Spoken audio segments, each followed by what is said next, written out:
Hello, and welcome to Eclectic Alchemy.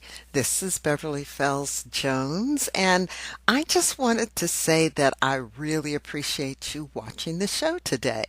Today, I'm going to talk about or show you how I cooked chicken and dumplings for two, actually two servings when it got down to it, while I was on my vacation in Austin, Texas at the Wyndham timeshare.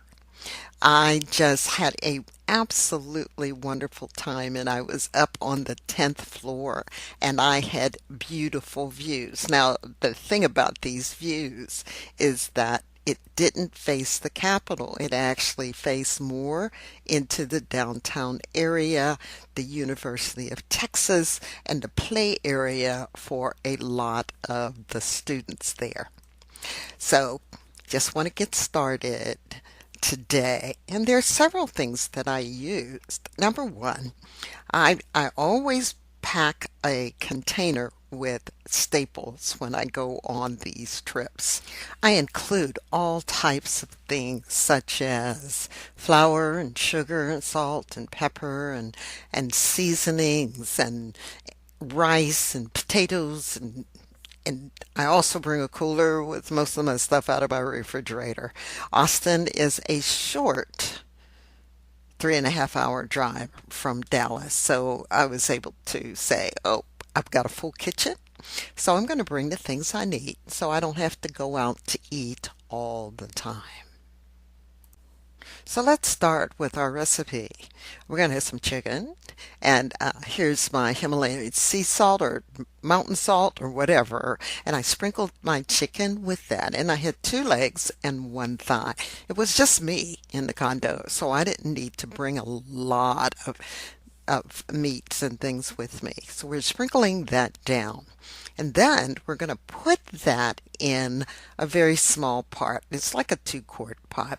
When you're in a timeshare, you are limited in the amount of pots and pans you have, as we'll see here. So this is a small pot and pan, and I had some oil.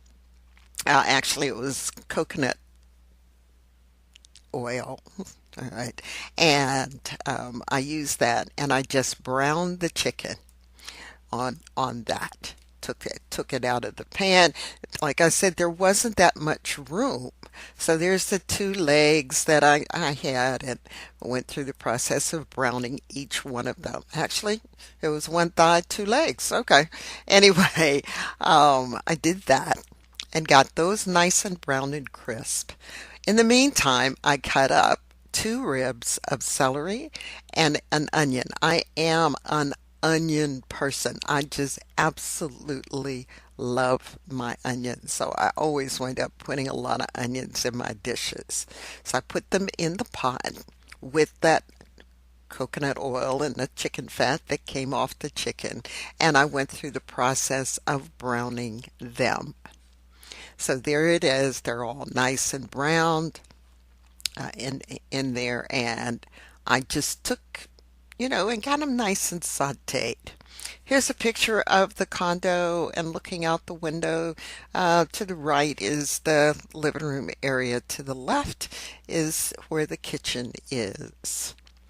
So once I got everything browned, I just put in the chicken and I put in chicken broth. I had a small 2 cups of chicken broth and put it in there and started cooking them and letting them saute and simmer. But the pot, unfortunately, was beginning to be a little bit too small.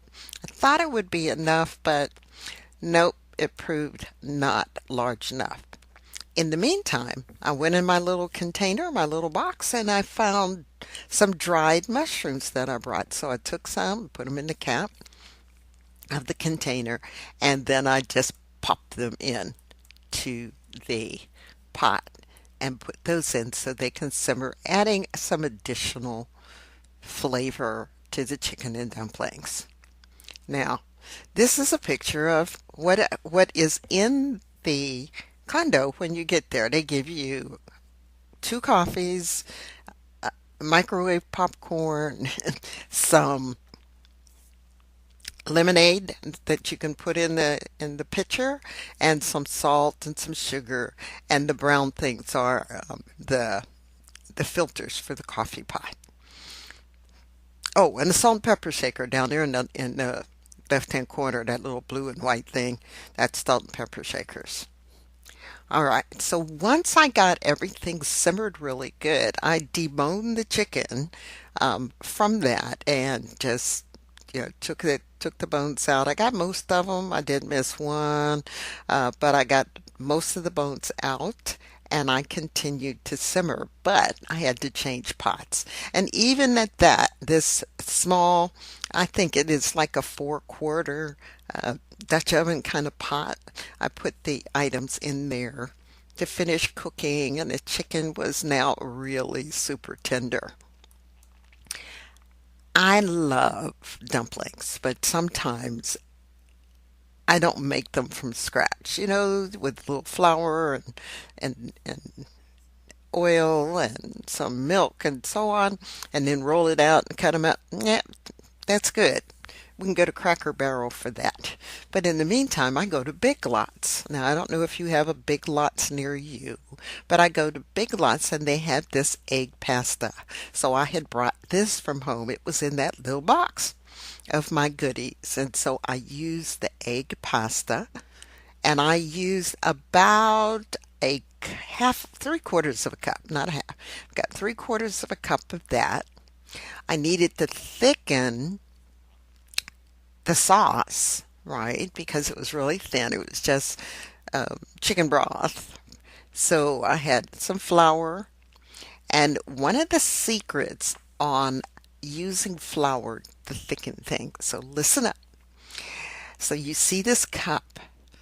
Well, what I did was I put the flour in the cup. I made a hole in the middle of the flour, and I slowly added water, stirring and incorporating the flour in the water. What I wanted to do was mix that flour in there without having lumps. And thankfully, I was able to do that. Sometimes it has some lumps and I have to take it through a strainer, but this time was good. The other thing you can use for a thickener is cornstarch, and you do the same thing. You put a couple tablespoons of cornstarch in and you add cold water. If you add hot water, it will lump up. So you want cold water, mix it all up, and once you mix it all up, then you're going to put it in the pot. So I mixed in the noodles and let the noodles cook for a while. And then once I let the noodles cook for a while, I added flour to thicken up the chicken. And so I let it simmer and cook until the noodles were done.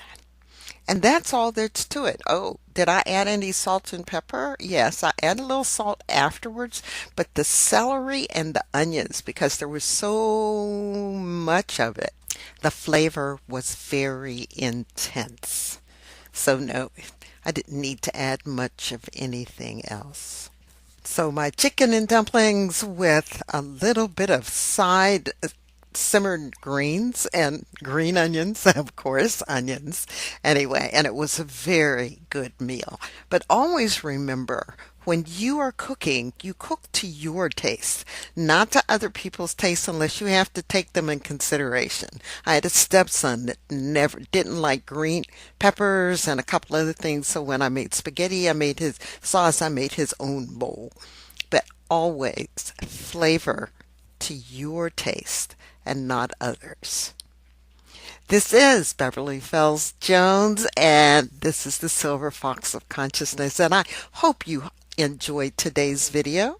Even though I wasn't on screen, I hope you enjoyed the information, and I've got a lot more coming down the pike. So please subscribe, like this video, and I will see you in my next video.